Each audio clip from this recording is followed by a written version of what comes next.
Good morning, everyone, and welcome to Invitation to Conversation. My guest this morning is Mr. Nehemiah McClendon. Hey, good morning. And I hope everyone had a blessed week. But first, let me give a shout out to my little brother. His birthday is today. Happy birthday, Cornell. All right, let's get back to the duties at hand. Good morning, Mr. McClendon. How are you doing this morning? Hey, good morning. How you doing? I am blessed. I'm in good spirits. I am extremely excited to be here. Thank you so much for having me on your show. Thank you, thank you, thank you. So to get started, let's introduce you and tell the people something about you, who you are. Perfect. So just kind of introduce myself. So my name is Nehemiah McClendon. I am a double eagle of the illustrious Georgia Southern University, current doctoral student at the University of Georgia, national conference presenter on all things that falls under that umbrella of mental health. So I present on things like sexual assault, diversity and inclusion. I'm a partner with the United States Navy. So I work with our soldiers on helping them matriculate back to this side of the earth, giving them those pro-social skills that they need to be readjusted with their families. I'm a licensed professional counselor here in the state of Georgia. So I work with adolescents who have developmental disabilities, whether that's ADHD or autism. So I work with the populations of 8 through 18. Absolutely love being a therapist. I could not imagine doing anything else with my time, with my energy, with my life. Love pouring into my clients and helping them grow. All those great things. Mm. Now, are you a veteran? No, no, ma'am, I'm not. Oh, well, I am of the Navy, Awesome. of the Navy. So Awesome. thank you, thank you, thank Yeah, you. that's Yeah, perfect. I love that. okay. And so, was therapist your first career choice growing up?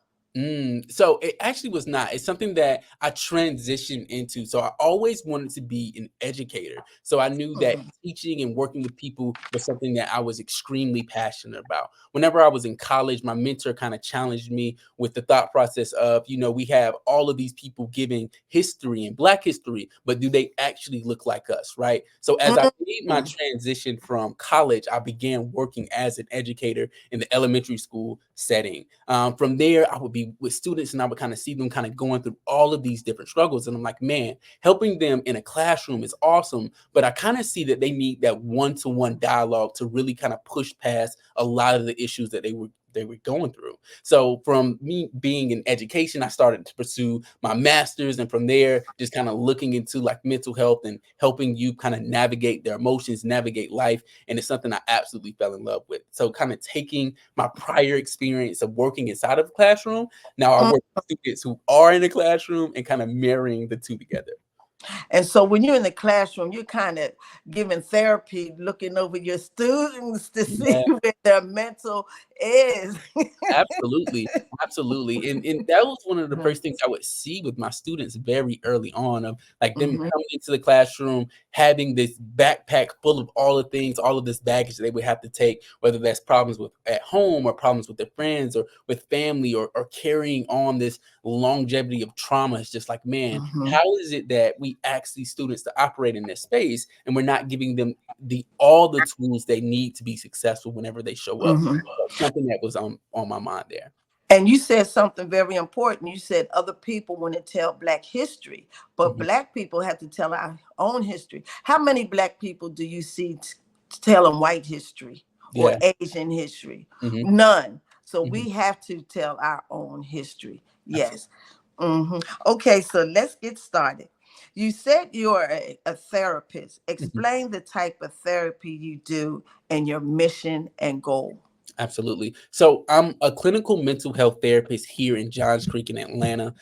Like I said, I work with adolescents who have behavioral or developmental disabilities. So what that looks like is I work with students or young adults who may struggle at home or in the classroom, or they may struggle with having early diagnosis of like things like ADHD or autism, and they're trying to navigate, what does this diagnosis mean for me, right? And also kind of helping our parents understand, what does it mean for my kid to live with this new diagnosis, right? What's the medication going to be like? What is, the different routines going to be like? What is life going to be like whenever they receive this new diagnosis. So me working as a Black clinician, I try my best to make sure that I'm servicing the population in which I personally look like, right? So helping our young Black boys understand their emotions, understand what it means for them if they do get a diagnosis of ADHD or autism, and how they can navigate in those spaces that they live in, which I'm extremely passionate about, because I think about a lot of our Black boys get misdiagnosed a lot, right?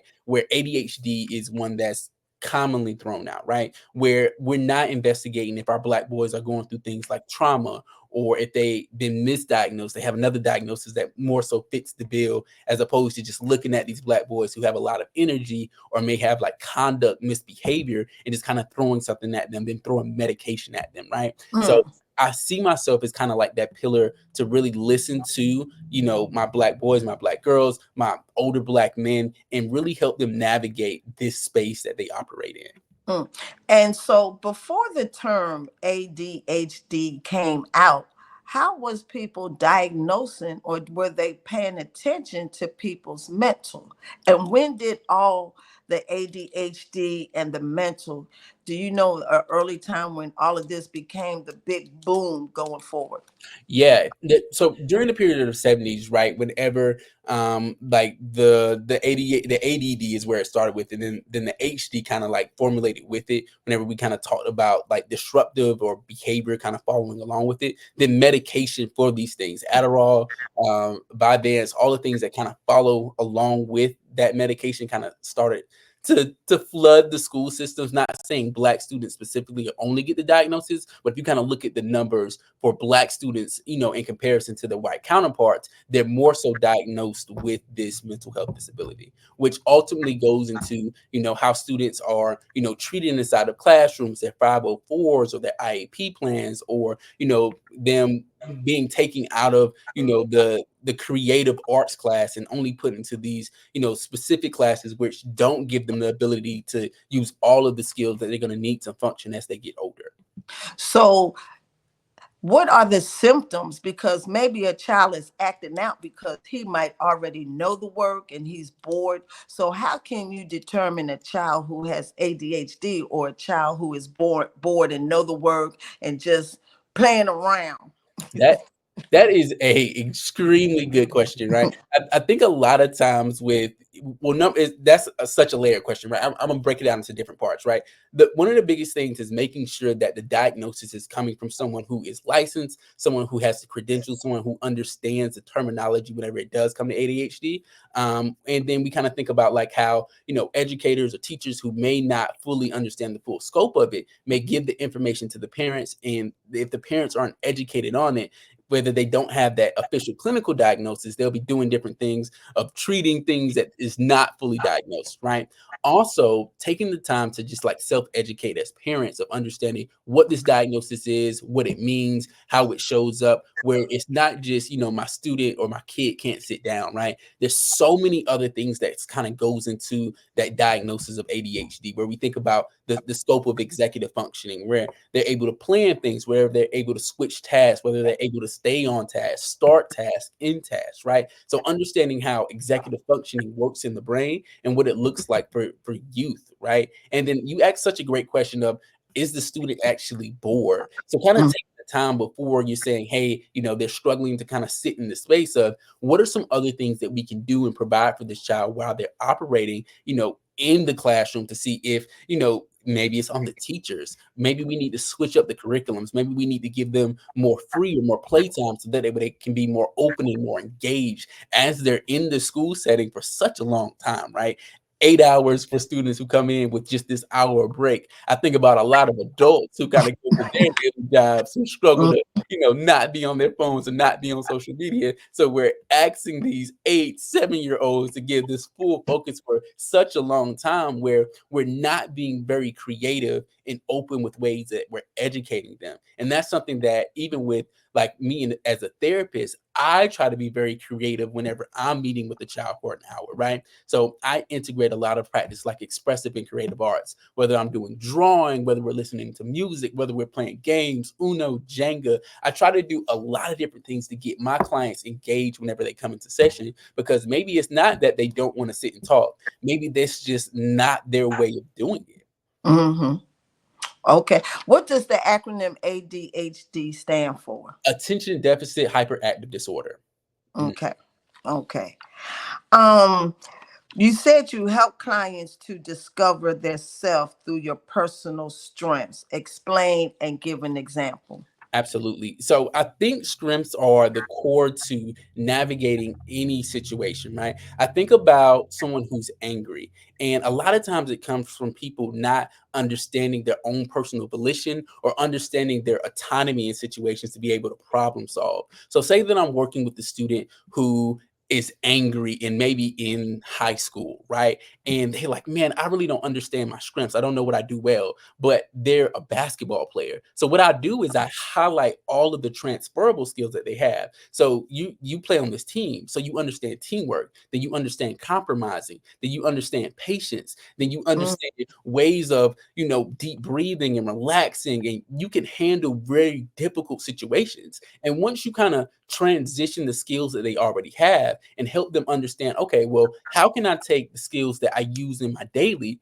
and implement it in this classroom or implement it with mm, family, right? So taking those same skills of saying someone like to be on a basketball team, you have commitment. So I'll say something like, so you already show that you have this commitment and this love for this team. What are ways that we can transfer that same skills to being with your parents, or have that same commitment to doing your schoolwork, right? Although it looks different in these different spaces, the strength transfers over, right? So that would be like for high schoolers. Say that I'm working with an elementary school kid, right? Who mhm, doesn't understand that even on the playground every day that they use fairness and they use compromise and they use love, right? So say that they're acting out inside of the classroom, then I can circle that same skill and that same strength to, okay, so I see that you use fairness whenever you're kicking the ball around on the seesaw. How can we use that same strength of fairness inside of the classroom whenever mm, you're with your classmates, whenever you're with with your teachers, right? So helping students and helping clients highlight their own personal strengths, and then we kind of transfer it out. And then lastly, I think about whenever I'm working with my adult populations, right? So say that I'm working with Black men who are recovering from a poor relationship, and they've done so much work on putting themselves in that relationship there, they don't have identity. So circling them back to their own personal strengths of, you understand mm. balance, you understand self-care, you understand, your own voice and getting yourself out of those situations. Now that we're putting ourselves back in the world, and we're learning to love ourselves, let's transfer all of those strengths and all of those skills over in a way that you can live a healthier and happy life. Mm. So you use the basic everyday characteristics and values to get to the next point. Absolutely. And I love that you hit on values as well, because that's something that I preach heavily in my practice. Whenever I'm first meeting with somebody, the first Hmm. thing we do is we pull out a value sheet and we start circling different things, because I want to know, do you value family? Do you value fairness? Do you value cooperation, work, knowledge? Like what is your value system? Because normally those are the things that dictate how you go into the world, the things that you put your time, your energy, your love, all of the things into. Mm, that's yes, yes, yes. Because some people might not value family, and some Mhm. people might feel as though they grew up to take care of themselves, their own independent. They couldn't depend on others. Very good, very good. Yeah. You say you work from an integral humanistic cognitive approach. Explain that and give an example. Got you. I love that. So doing a lot of integration of first that humanizing people, right? And we kind of talked even before we jumped on this call of like meeting people where they're at, right? A lot of times people don't get the opportunity to be themselves in these spaces, right? So I use a lot of different things. Number one, as just myself showing up as me. So I tell my clients some days I'm gonna show up in a tie, some days I'm gonna show up in some Jordan 11. So you'll be able to see the duality of me and bringing that into that space from this person-centered approach where I invite their person, not their title. You don't have to come to me as that lawyer or as a student or anything that you operate in the world as, I want to know that person that I'm meeting sitting in front of, because Mm, that's where the real work really gets done. Whenever we kind of remove the labels and the titles that we try to hold on, and we sit in ourselves and we really like do the work. And kind of going into my other approach with cognitive behavioral therapy, I love to kind of help people see, what's going on up top, right? How the wheels are turning, how we're thinking, and then challenging some of those negative thoughts that we may have about situations, right? So I preach heavily on that nexus of how our cognitive is in, relation to our behaviors and how it goes into our emotions, right? So mm, understanding how everything is intertwined, and it kind of starts with how we see situations, how we believe situations to be, and then how it charges our emotions. So once we're able to really identify and investigate these negative thoughts we have about situations, it allows for us to challenge our, like, how am I behaving? Do I need to kind of switch this around a little bit? mhm, Ultimately leads to us having different emotions about a situation. mhm. That's very important because, as you said, um, the conversation is about, removing those titles, because when you are the governor or you are the president, you have to have a different stance. So Mhm. you don't want to know that person, you want to know who they are behind the curtain, because Absolutely. a lot of times, people do something. Suppose somebody does something wrong, breaks the law, and then you would hear that, well, they're very good at work and da da da and da da da, Mhm. to give them a pass. Yeah. But just because they're good at work, you don't know who they are behind closed doors. Yeah. And so that's where the rubber meets the tire of trying to deflect of what you're going to do with that person.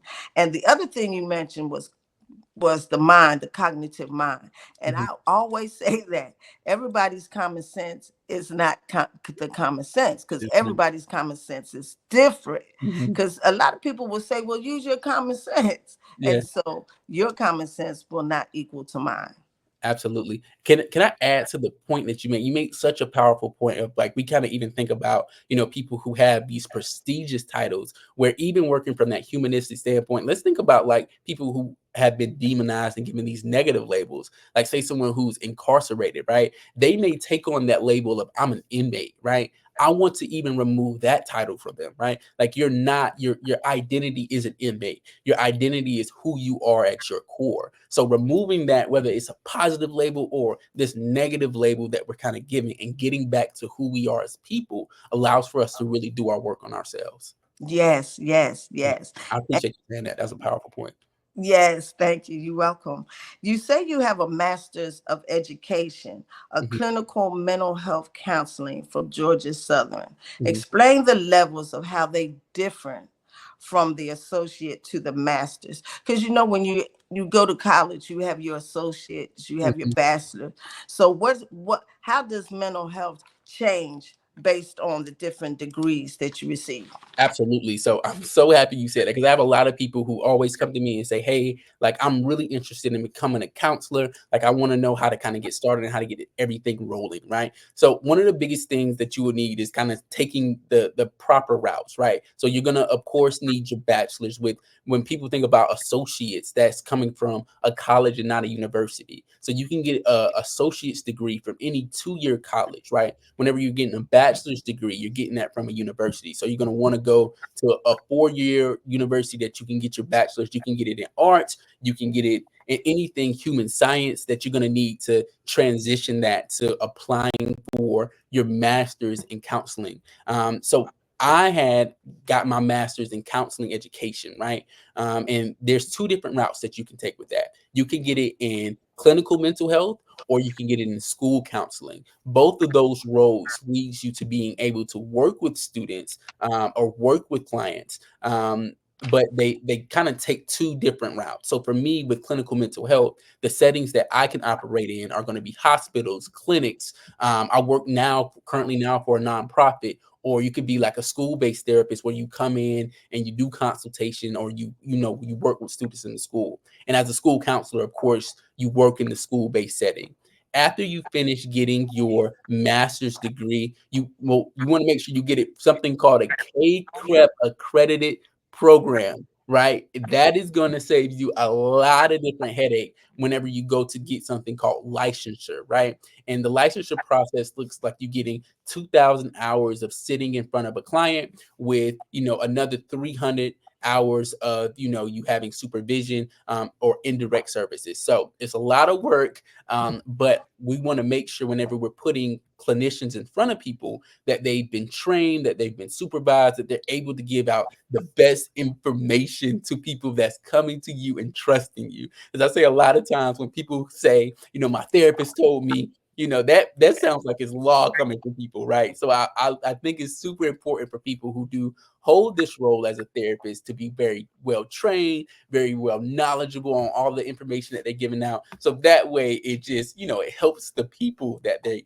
end up working with. So does each level start with basic characteristics and then go to cognitive? The masters have a different level of the human mind of what they're teaching you from associate to your doctorate. Yeah, absolutely. So just kind of speaking to that. So during your bachelor's process, I think more so you learn just like the basics of like how cognitives work, and you're introduced to these terms, right? You're introduced to maybe you're introduced to like first child syndrome or middle child syndrome and all of those things, right?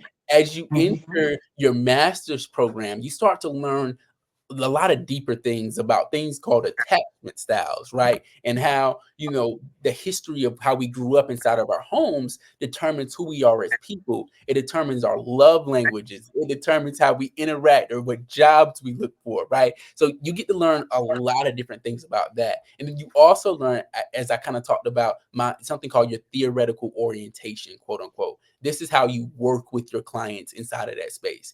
And then in your PhD program, for those who are soldiers who are looking to do it, MBA of school, I always tell people that it is the MBA of school. It's very challenging, but it's very worth it. This is where you get the opportunity to challenge a lot of the theories, challenge a lot of, the things that said for counselors to follow, and you get the opportunity to add to the conversation for what does it mean, to work with people in this space. And I'll kind of give an example of that, where for me, my dissertation is predicated on the systematic and arbitrary removal of Black and brown students inside of the school system. So what I'm doing is I'm helping identify ways in which we can help our Black boys whenever they're in these classrooms feel more comfortable, feel more settled. Is it, these teachers that's teaching them, are they the issue? What are some more creative practices that we can integrate inside of this setting to help our Black boys function? Right. So doing a lot of that work and adding to the conversation and adding to the literature in a way that it helps just spread it out. So it's not so much European writing on ways of Right. helping our Black boys, is Black men who still, talk the talk and walk the walk, who are adding to how do I help my young brothers function whenever they show up in those spaces. Okay. Now, has the word counseling been removed, or are they? So what's the difference between a counselor, a therapist, and a life coach? Or are they all three the same? And how do they function differently? I got a therapist on this morning, so I'm gonna ask you. Yeah, that's a great question. So I do think, so things I know is the term counselor and therapist are very interchangeable, right? And it's just kind of a preference thing, right? I prefer to be called a therapist because, I'm so into the studies and the literature and the modalities and the diagnosis for it. For counselors, I think counseling can kind of be a lot of different things, where you can have like career counselor or a school counselor. Like that term is, it's more of an umbrella term, an encompassing term, where when people hear therapist, they know, exactly what it is. So it's more of a pointed type thing. And now, like that I'm licensed, I'll say like a LPC, which is a licensed professional counselor, right? Or licensed professional therapist. So life coaching is a totally separate thing. So this you can get, a certificate for. You can go to school. You can do a lot of different things with life coaching, but with life coaching is not giving you a diagnosis. They won't be using theoretical approaches, or they shouldn't be using different theoretical approaches with it. I think more so they're taking, advice from wisdom or life experiences that they have, or decision making with finances, and they kind of helping guide people throughout the world. So as I kind of think of like life coaches, I think of just like professional mentors. Okay. Okay. So let me ask you this question. When is there a time period between a parent and a child that when a child does something that you cannot relate it back to how they were raised? Mm.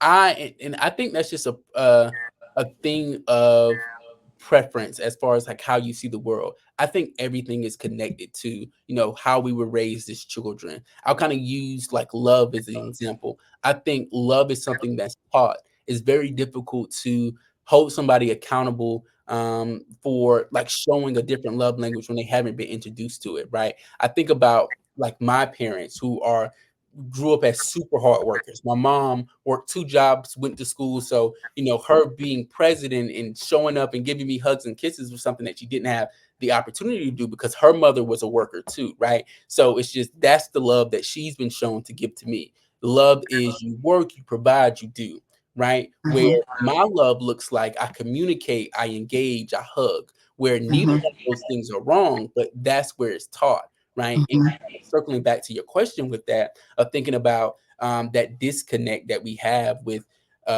understanding how people are from like their childhood is what they've been taught, right? So if you've been taught like good communication is yelling and screaming, you're going to bring that into your adult life, right? Been taught, even like kind of going with relationships. If you've been taught, from your uncles or from your dads that infidelity is the way to go, you're gonna bring that into your adult life. So the lessons that we learn as children matriculate all the way up to who we become as adults and how we function in the world. So I love being that bridge for our parents to just hear our kids, right? Because Hmm. sometimes we get older, it's kind of like we take those ears off and we forget that we were 16 and we were getting sent to the principal's office. We were sneaking out and we were doing all the crazy things that we're demonizing and yelling our kids at, right? So I love kind of being that reminder for parents of like, hey, you did these things too once upon a time. So kind of being that good bridge. And I ask that question because a lot of times when children do something, regardless of how old they are, some people say that you can't put it back on their parents because they're adults now. And Mhm. one of the things I learned was I used to love watching Iyanla Van Zandt. And what she would do, are you familiar with her? I'm not. I've Okay. heard the name before though. Okay, and what she would do is take somebody who has an issue and talk to them individually, and Mhm. then talk individually to the person that is in their life, and then they'll bring them all together. But then when she gets to the parents, she would ask the parents, "How did you raise this child?" You Yeah, know what I'm saying? absolutely. And she will break it down like that. And a lot of times, um, the guests would get upset because they were pinpointing the parent and they would say, well, this child is an adult now, that child's an adult, so you can't piggyback on me. Mhm. So I asked that question, is that a lifelong thing or does it get cut off at sometimes in your life? It's a lifelong thing. I think we tickled with the conversation of attachment styles of what's it called. So there's four different type of attachment styles, and I kind of lean into two, which are the most common. So there's a secure attachment style, and there's a anxious avoidant attachment style. So let's start with anxious avoidant, and that comes from a child not getting all of the love or all of the attention, or feeling like they have to work for it at a very young age. And then that is embedded in them. So as they grow older, it looks like them struggling to engage with people or needing all of these things to make themselves feel loved, whether that's the fancy cars or the big house or the job titles, right? All of these things to kind of like accrue love that they were missing. And on the other side of that, this is a very secure attachment style. And that comes from a child getting the love and the hugs and the admiration and the attention. So whenever they grow up to adults, they're able to accept love and to function, right? So I Mm. see those two most commonly. Adults who haven't been given that love as a child and have this anxious avoidant attachment style. And then you'll see those people who are able to function very great in relationships with people at jobs, in their personal relationships and their friendships, who have that secure attachment style. So Mhm. attachment styles, people, are things that you are welcome to Google, educate yourself on. If you have more questions on that, I can send you diagrams, everything that you need to kind of see those things. Very good. Very good. Okay. And you said right now you're a doctoral candidate Mhm. for counseling, education, and supervision. Yes. So tell me what that consists of. Yes. So I have officially, made it to my dissertation writing process. It's funny, my dissertation chair just emailed me. So what that means is I've completed all of the coursework for finishing my PhD, and I'm on the last cycle and leg of it. So what that looks like is I become Dr. Nehemiah McClendon, hopefully by May 2025. I'm extremely excited about that. So it's questions for a dissertation. All that pretty much means is you're doing your own independent research, your own study, and then you're putting it out to the world for them to read, for them to investigate, and you're adding to the conversation of counseling. Very good. Congratulations. Thank you. I appreciate Congratulations. it. Congratulations. You said you experienced working with 8 to 18 years old. In what capacity and what is your mission and goal to working with them? Absolutely, great question. I think so. The capacity is just doing individual, group, or family counseling. I love just meeting with like youth of those populations because it's so different, right? An 8-year old, how they interact with the world, and my teenage boys and girls, how they interact and love the world is so different. The conversation stretch everywhere, right? I think kind of for me, I've loved to use it, and I hit on this like very expressive and relaxed practices, man, when I'm meeting with them. Like, I don't Mm, like them. Some days, we'll have, a therapy worksheet to go through. Other days, we're in there playing Uno or Jenga or some type of game to just help them relax and talk, where it's not a super, serious conversation, where we can still do good deep diving and processing in a way that feels very comfortable and safe for kids. And my mission with that is to help them heighten their emotional intelligence, their emotional awareness, mm, their emotional shield, being able to say, this is my emotion, and it's okay for me to accept how I feel and reject mhm, how other people try to make me feel. With mm. Very good. Okay. You said you have a passion for public speaking and facilitating workshops for training and development. Mhm. So, what is your favorite thing to do public speaking for and facilitating workshops, training, and development? What does that look like? Oh man, so I'll give you my favorite presentation that I do. So, kind of thinking about the presentation I do with the Navy, I educate the Navy on the transatlantic slave trade, talking about Juneteenth, Mm, right? So I love doing that presentation because it kind of talks about like freedom for Black people in this country, and a conversation that unfortunately is just now being had, which is so critical as we kind of think about teaching about our lineage and about our history, and that discovering that our people didn't start in chains. A lot of times when we tell a story about Black people, we started from America and us being enslaved, or us on right. a boat where we were kings back, back in those days, and we were being celebrated. And then, we were taken away from those things. And I spent a lot of time as I'm doing that presentation on talking about the history of Black people, where we were empowered and loved and shared. And now we have the opportunity these many, many years ago to go back to doing that. So bridging the gap in those conversations. Other things that I love presenting on is things that gets talked about a lot, but isn't backed by a lot of like research or education. So things like anxiety. I love presenting on anxiety. I Mm, love presenting on anger. And I just did a presentation on being alone versus being lonely, and mm, separating those two things, right? Because it feels amazing to be alone in my space, cuddled up, feeling warm, but that feeling of being lonely is just terrible, So understanding, what to do whenever you are feeling lonely, and ways of getting out of that space. Now, I just saw a definition. of Mhm. what that means. So you just gave me your definition of alone and loneliness. So I read that alone just means that you, like you said, are by yourself, but loneliness means that you have the feeling that no one cares about you. Mhm. Yeah, absolutely. Right, I think of, like, just the 2 of, like, alone on vacation. Hmm. You're relaxing, you're breathing, and then Hmm. lonely is being stranded on this island. Same Hmm. space, different Hmm. mindset of it, right? So, Hmm. like, I can't reach, I can't touch anybody, where alone is, I'm good on all y'all. Y'all leave me alone, Right. right? Hmm. So, understanding the differences in those. Okay. That I like that training. I like that. I like It's that. great. I love doing that. Yes. Um, the keynote speaker, you have been the keynote speaker for several national conferences: Mhm, the mental health, sexual assault awareness, diversity and inclusion, and history of black bondage in America. mhm. So can you give me an example of your message on each one of those things? What was your message on mental health?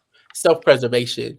I think that's at the core of everything I speak on. Like, first, introspection and learning about yourself, and then protecting yourself from that knowledge that you gain, right? Whether I'm talking about anger, anxiety, or whether I'm presenting on learning about the transatlantic slave trade, right? All of those things circle back to, how do I educate myself? How do I understand my emotions, my triggers, my trauma, my journey Mm, to healing, and how do I use that in my daily life, right? And whenever I mm, think about preserving, right, we preserve a lot of things in the refrigerator. We keep it safe. We preserve our money and put it in the safe. We preserve, our nice clothes and wrap them up. What do we do for ourselves?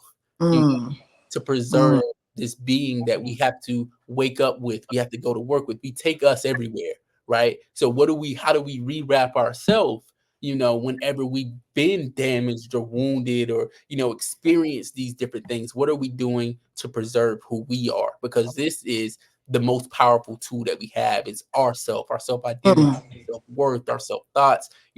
That self-preservation is always the message at the end of everything I'm working with and everything mhm, in order mhm. for us to understand, how do we bubble wrap us. So And now I'm going to ask this crazy question. So, from the slave trade until now, and even though we are descendants, mhm. majority of slavery, of people from slavery, um, is there how do I want to put it?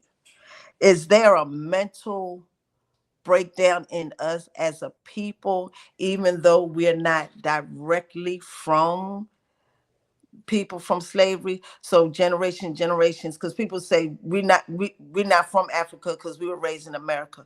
So do we still have some kind of mental Yeah. trauma capacity from them days? Because when we were brought over here, and the other part of that is, we were stripped of the title kings and queens. Mhm.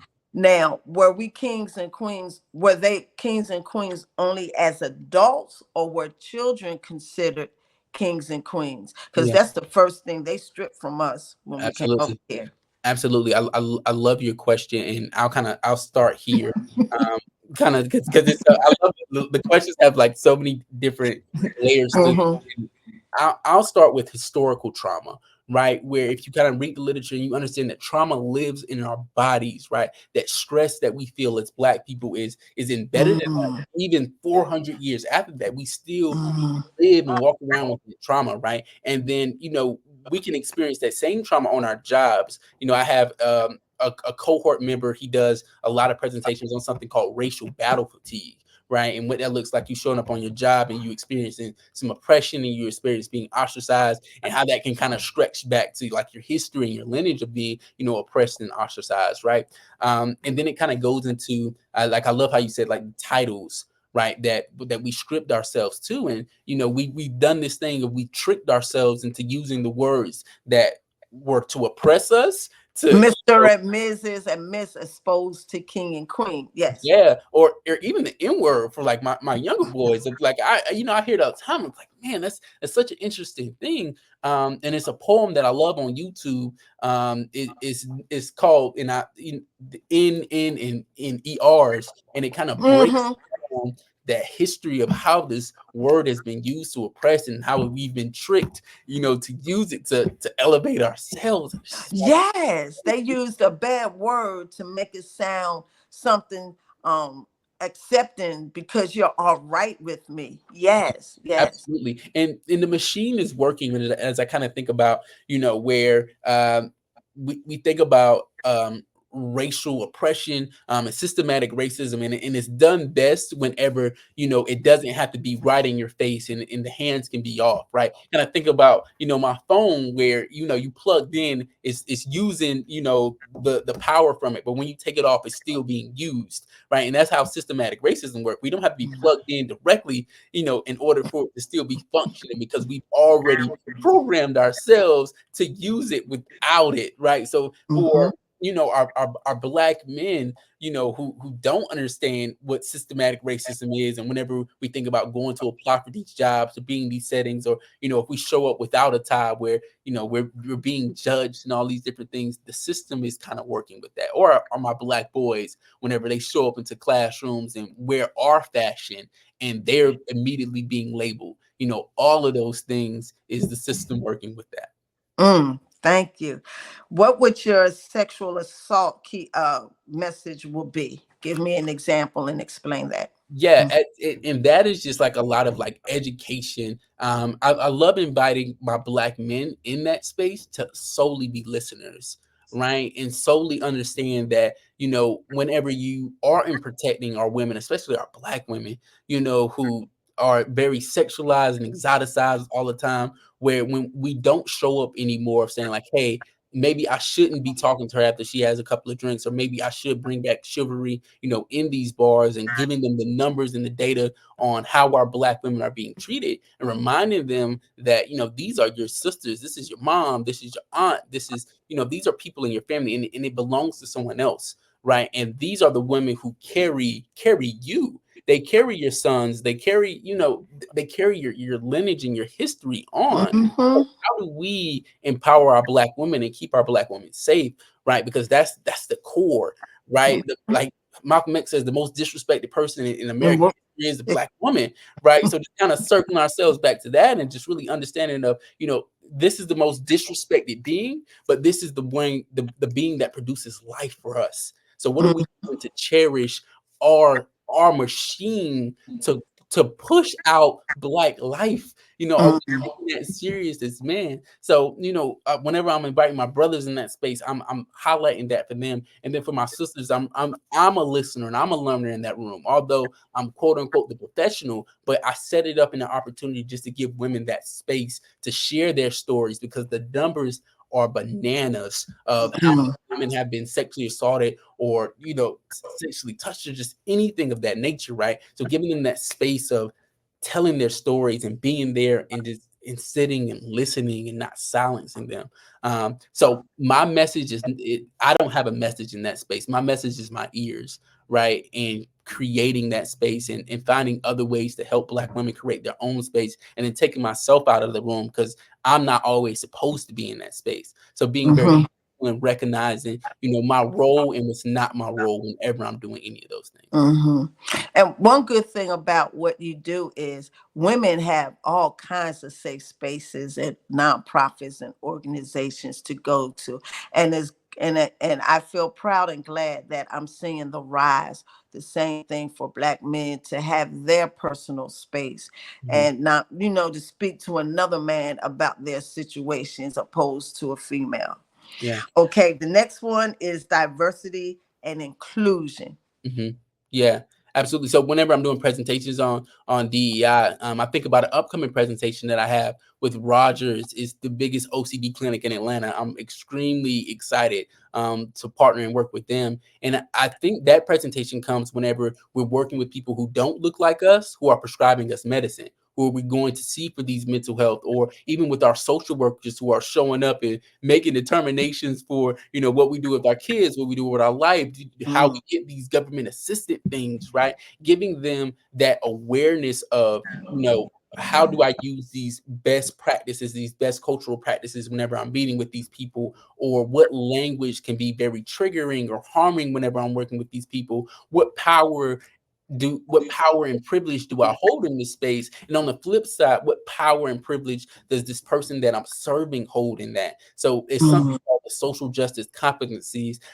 My professor, she was one of the people who kind of stirred the pot of that, Dr. Brandon Applin, who kind of stirred the pot of understanding the social justice competencies, and as professionals, how we need to lean in and tap in and educate ourselves on, how we work with people from marginalized populations, how we have power and privilege there. So whenever I'm doing anything diversity and inclusion, I'm talking about things like microaggressions, micro assailant, micro assaults, right? That we experience, mm, and giving all of the information there, and then teaching people how to get rid of these butt bites, or how to stand up for themselves, or all of the different things. So it's a lot of psychoeducation. It's a lot of just education. It's a lot of conversation. It's a lot of question asking. And I'll kind of use an experience for me. I've always been someone who wore a tie. I've always loved it, even in college.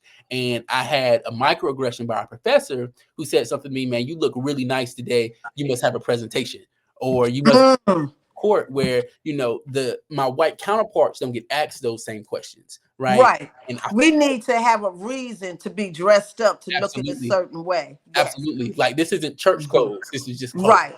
Right. Right. This is a Right. presentation. I'm not going for a job. This is what I feel like wearing Right. today.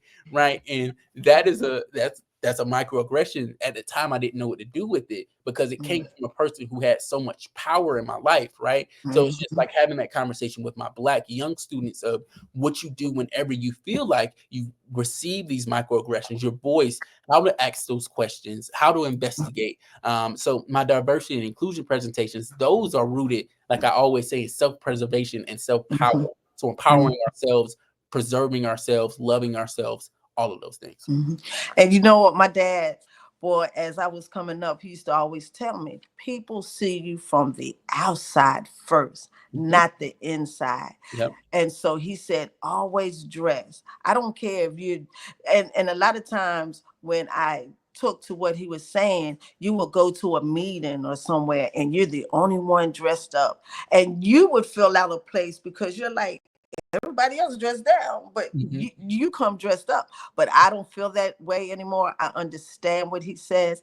And right, for what you said, they thought you were having a presentation because you wore a tie. Come on now. Yeah.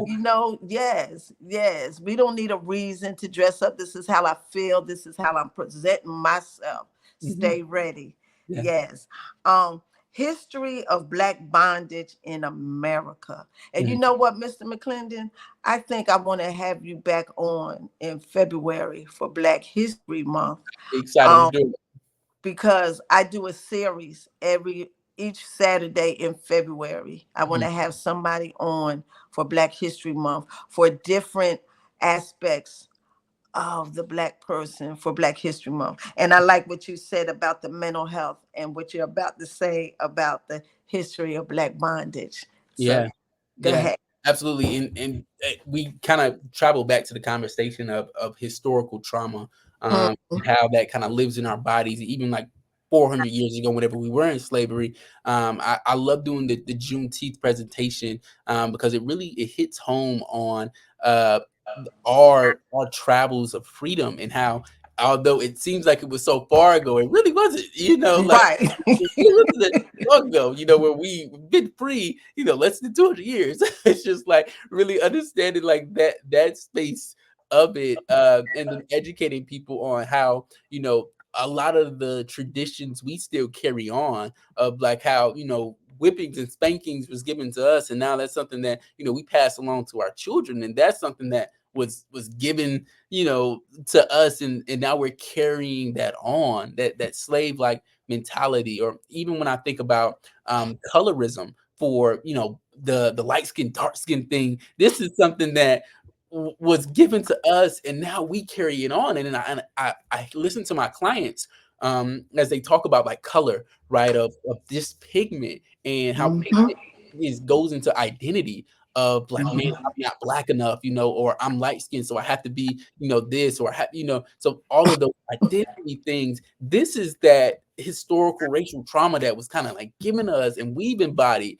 and we've tickled and made jokes about these things just to quote unquote make light of it. But these are serious things that people kind of go through, right? Where I meet with my dark skinned sisters, and they'll kind of talk about that envy or jealousy, or them already kind of being demonized because they show up in a room and people automatically assume, because of how much pigment she has in her skin, her attitude, her voice is going to be loud. She's going to be super aggressive, as opposed to someone who is fairer skin, they automatically get a pass. And then that ripple between the two where we can't get along, but, on the any type of, form, we all have to check Black or African American. Yes, and, Much of it. and and that runs deep in our communities.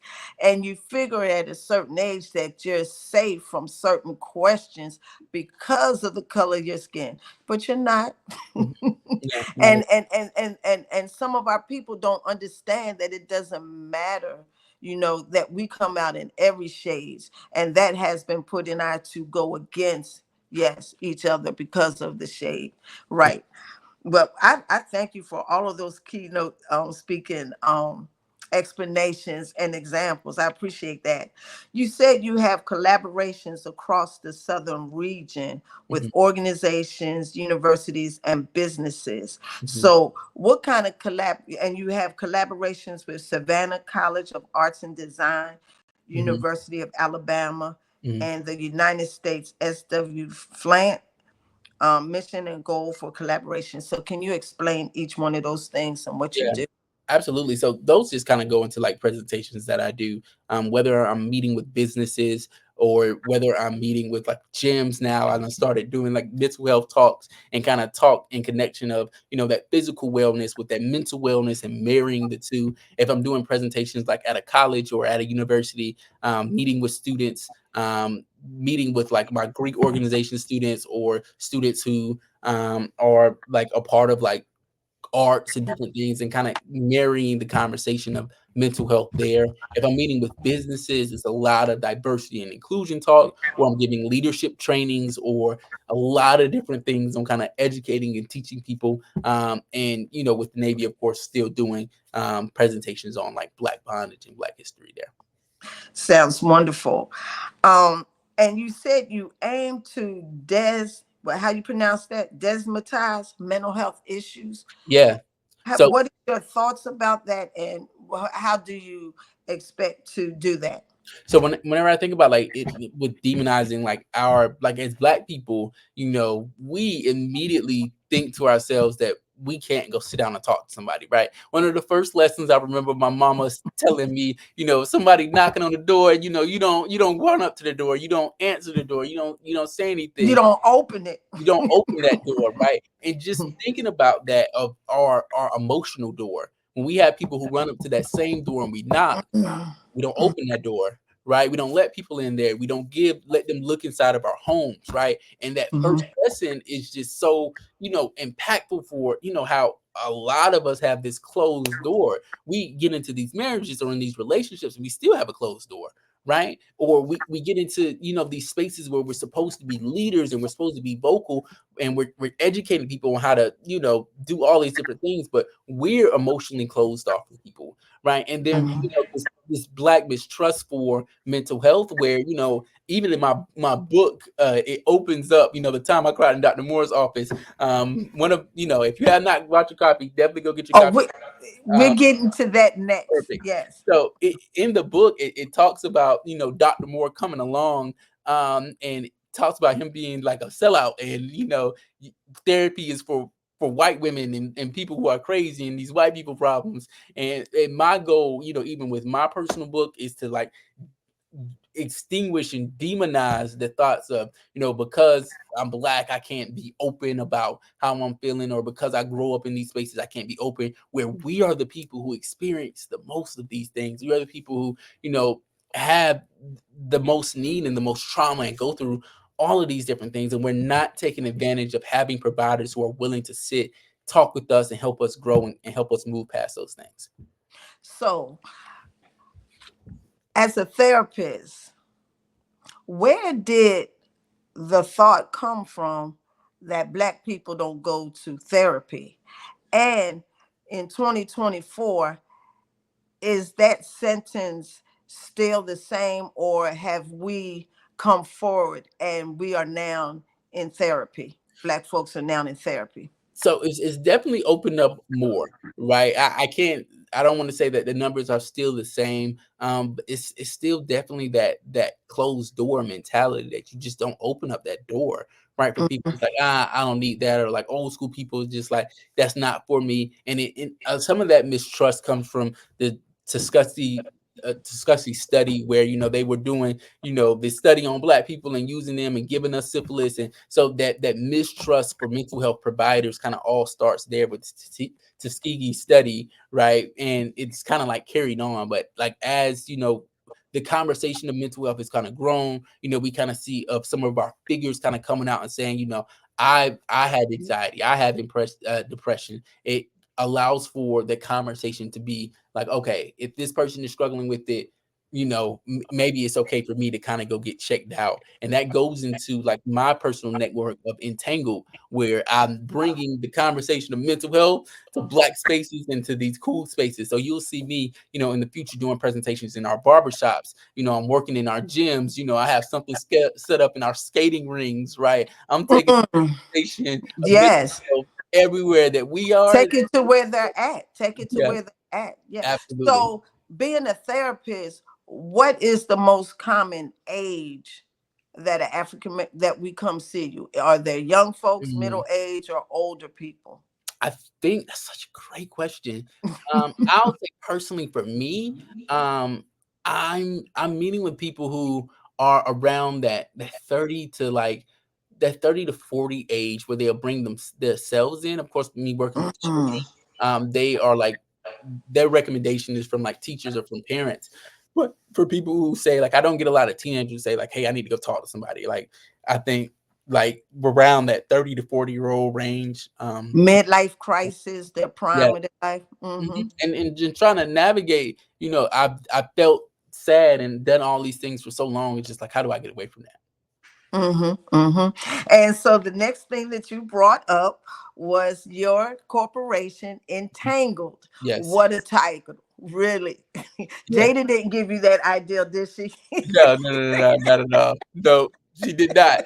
So I think Entangled. So what is your business? And you said you inspire positive change in the way society perceives and addresses mental health. And what's your mission and goal? yeah, entangle, unravel the complexities of your mind, is what I preach. And I think about, for me, whenever I was going through my own personal, mental health struggles, my brain was all tangled up. Like I had, this thing and that thing. I couldn't sort things out. I couldn't just, pull everything together. And I kind of think about that yarn ball that you'll see me use so much because that's how our brain is. It's just like it's one thing after another, and it's the financial part, and it's the family part, and it's the work part. It's just like everything is so jumbled up together that it's tangled up, right? Where I'm just like, let me detangle, let me entangle these things, right? So that way I have clear thoughts. I'm able to solve my problems. I'm able to see things more fluently, and address things in my life how I need to.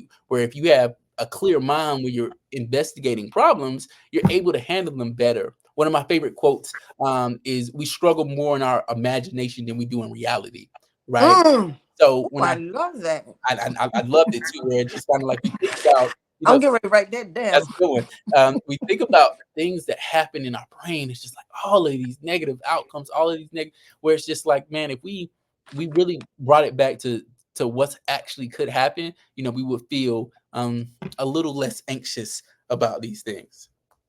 Speaking of Mm. speaking of the conversation of time, I do have a client coming in, so I get you one more question. Okay, one more is your published author book, Time I Yes. Cried in Dr. Moore's Office. Please Yes. go grab this. The time I cried in Dr. Moore's office has been something I've been working diligently on for 2 years, man. It's been something I've been really diving in. And I wanted to give my Black boys a voice. So as my black boys read this book, they'll be able to hear themselves, right? I've taken a lot of the things from my clients, my black clients, and I kind of embedded it in there. So the book is predicated on talking about the anger iceberg. A lot of times when people see our black boys, they see them as angry, and they only see the expression of anger, but they don't understand the emotion. And what I mean by that is all of the things that leads up to them feeling angry, right? That sadness, that, embarrassment, that shame, that all of these emotions that's embedded under that iceberg of anger, right? So I do a good job of kind of breaking down 7 chapters. I hit on the 7 core emotions of talking about, those different things that our black boys experience through their lenses. The idea came from me thinking about a common book, Junie B. Jones and the Diary of a Wimpy Kid, right? So Yes. common titles where these are telling the stories of a white woman and a white boy, but there's no book that tells the story for what's it like for our black boys to struggle. So this Mm. starting that series up, so from the time, he cried in Dr. Moore's office to the time she laughed in Dr. Moore's office coming soon, and everything of kind of like following up with that series and kind of presenting on mental health there. I need 2 copies of that book. There on Amazon. Please go Yes. buy. There's Kindle versions. I got hard copies. There's Okay. everything you need. I will be doing a book signing in Brunswick too, November 17th. And it'll be at the Brown's Brownie store. Look out for Brown butter. yes, yes, absolutely. Look out for more information on that. I have my media guy doing the flyers and everything for that then. November the 17th. November 17th. Yep. What time? We're gonna try to do it in the morning at 11 o'clock. So everything will be at 11. So y'all get up on that Sunday morning, come visit me. We'll be out there for a couple of hours. I'm gonna try to see if I can get different sponsors to have some food for y'all. No promises, but I will be there with the books. So I yeah, will be there. I will be awesome, there. perfect. I look forward to having you then. Thank you, Mr. McClendon. I'll talk to you soon. You have a blessed day, and thank you for all of your knowledge. Thank Awesome. you. Thank you so much. I really appreciate it. Have a blessed day. Bye bye.